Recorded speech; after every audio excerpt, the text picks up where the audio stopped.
Welcome back, Millionaire University. We're continuing our special release of the Build My Money Machine module. And if you're just joining us, make sure to check out parts 1 and 2, where we covered the foundations of business success and effective sales strategies. Today, in part 3 of 5, we're diving into what truly transforms a business into a money machine: leverage. Through real stories from Justin and Tara's satellite business days to real estate ventures, you'll learn how to use different forms of leverage to scale your business, and more importantly, what pitfalls to avoid along the way. These are hard-earned lessons that could save you years of trial and error. I know personally I learn a ton from watching what other people have done, what they've accomplished, and even what they have failed at. So buckle up, because this is going to be a fantastic episode. Class is in session. Mistake number 1. Getting a partner and just giving him half of my company when he had little or nothing to offer in return. Now, to those of you listening, and in hindsight, yes, this sounds like a bonehead, obvious mistake. Like, why would you do that? What's wrong with you? But this was a guy that I knew previously, and honestly, I thought this guy was going to help us 10x our company. But he just wasn't the same person. He had no money to contribute. He didn't have the knowledge, experience, expertise that we had accumulated so far in the business. And he just had way different work ethic than I remembered him having before. So obviously, in hindsight, knowing what I now know or knew, I wouldn't have worked with him at all. But what we should have done is we should have made sure that he was able and willing to contribute something tangible, like money, for example. But at minimum, we should have at least outlined some kind of contract, outlining some kind of vesting schedule, certain performances, certain things that he would have had to do to get equity in the company. Or we could have even said, hey, this is kind of our vision. We would like you to be a partner. Let's try to work together for a month, 2 months, 3 months, see where this goes. And if it seems like it's working out, then we can partner up. But my eyes were just too big. I wasn't thinking of that. I wasn't thinking about the risk mitigation that I talked to you guys about. And so we just sort of went for it. Tara and I ended up using all of our own money. We borrowed money from friends and family. We went into debt, which takes me to our second and third mistakes, which are basically related. Was after partnering with this guy, we thought it would be a good idea to get an office and a bunch of office staff. Not only office staff, but we also brought on recruiting managers, and we're paying them. And by paying them, I mean, we were paying them a salary, and it was a pretty good salary, especially considering what they were doing, which was essentially nothing. Between my partner, who was over recruiting, and his 2 friends that he brought on that we were also paying for recruiting, the 3 of them total recruited literally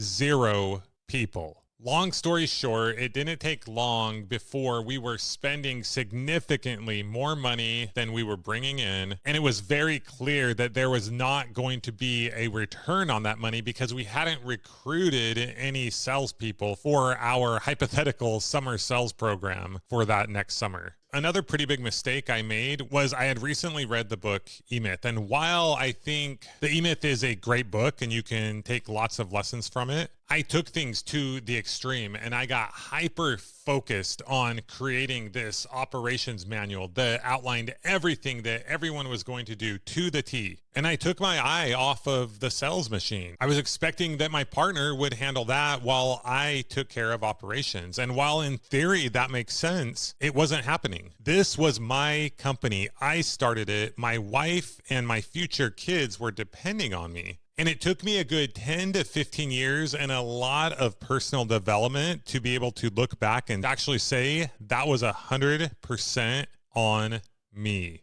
Other mistakes we made was we were focused on not only getting an office, but how does it look? We spent way too much time and money on desks and decor, fancy phone systems. I mean, don't get me wrong, we had set up this infrastructure that could handle a multi-million-dollar business. And yeah, with just a few small tweaks, it could have and probably would have ended up that way. But coulda, shoulda, woulda, we just didn't make it happen because of some of these small yet very large, important things. But back to the money machine concept and the things that we did do right. There was a period of time that we kind of opened up a little mini call center and we had 3 to 5 people calling per night. And this alone was starting to turn into a bit of a money-making machine. For every dollar we were spending, we were probably making at least $2 to $3 back. But at this point, there'd already just been too much toxicity and too many things gone wrong. Other expenses were too high. We ended up losing a couple of our call reps, and we got to the point where we just pulled the plug on the whole operation and ended up moving to Bakersfield, California. But I look back at that mini call center, and I truly believe that that in and of itself could have been a 7-figure business.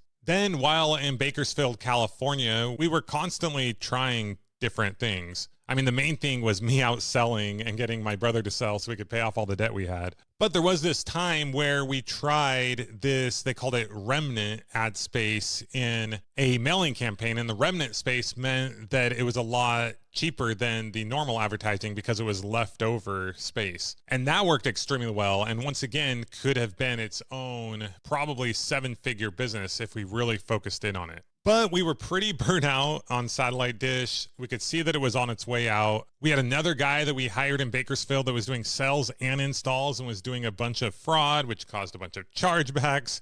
And we were just ready to move on. But talk about a learning experience. And once again, it wasn't the business's fault per se. It was just dumb mistakes that we made along the way. I love that we went for it. I love that we took action, that we failed forward. And yes, in the end, it's all worked out. But man, it sure would have been nice to have me 20 years later mentoring myself and just sharing a couple little things. Oh, just maybe do this, tweak that. Maybe don't get into that office. Maybe don't bring on that partner. And our lives would have been totally different. Once again, I have no regrets. That's not how I roll. But if you can learn from someone else's mistakes, why not? So while Satellite Dish isn't really a very viable business model these days, there are a lot of comparisons to just about any service-based business, especially home services. Think pest control, solar, security. I'm not sure if security is as big as it used to be, but also painting, power washing, general cleaning, lawn care, gardening, power washing, plumbing, electrical, HVAC. We've even interviewed people who clean barbecues and stoves and roofing. I know recently I listened to one of our podcasts where Brian interviewed someone who has a plumbing business, but he talked about all of these small little things that you can do even within that business. I mean, he mentioned that he felt like the plumbing industry was saturated, but I tell you what, the other day we needed a plumber and it was so hard to find someone who could come out quickly. And I thought to myself, man, if I had the time and ambition, but those are thoughts I have just about every day. But once again, do I have any experience in plumbing?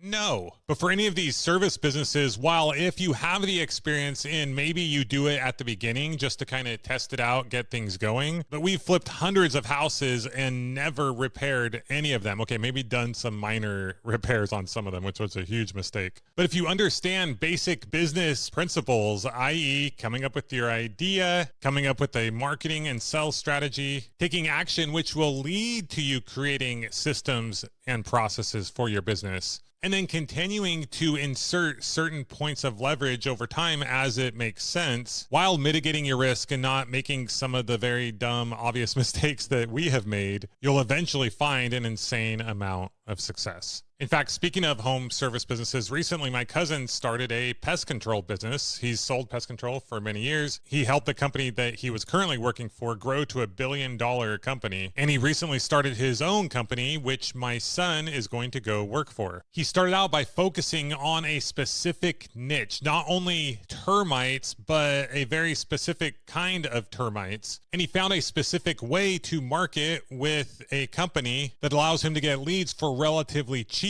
for these termites, or these termite customers, I should say. Then he figured out a system of going to the doors right around the people who signed up for this service, since usually these kinds of termites are in a general radius. So if your neighbors have them, there's a good chance you have them. And now he's taken this knowledge and these systems and processes that he's created and inserting additional leverage of people, aka sales reps, who will now go out and make him hundreds of dollars per hour per person, or maybe it's like $100 an hour per person. Anyway, I don't know his exact numbers, but I know they're good. But it's allowing him to go out and grow this multi-million, maybe eventually $1 billion business. And now he's starting to branch out into other forms of termites. He's in 4 different locations throughout the US. And he told me once he establishes a solid customer base, he will go back to those same customers and offer other home services. Every single one of these locations, people that work for him, offerings, is a potential 7-figure business.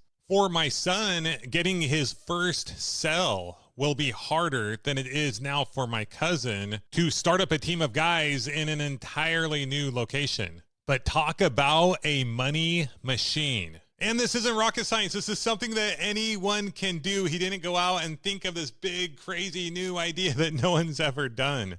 Making money is not that hard. Creating a 7-figure, 8-figure, 9-figure money-making machine really only takes willingness. It takes some time. It takes some dedication. It takes some initial upfront sacrifice to change your life forever. All right, Millionaire University, that concludes part 3 of our Build My Money Machine series.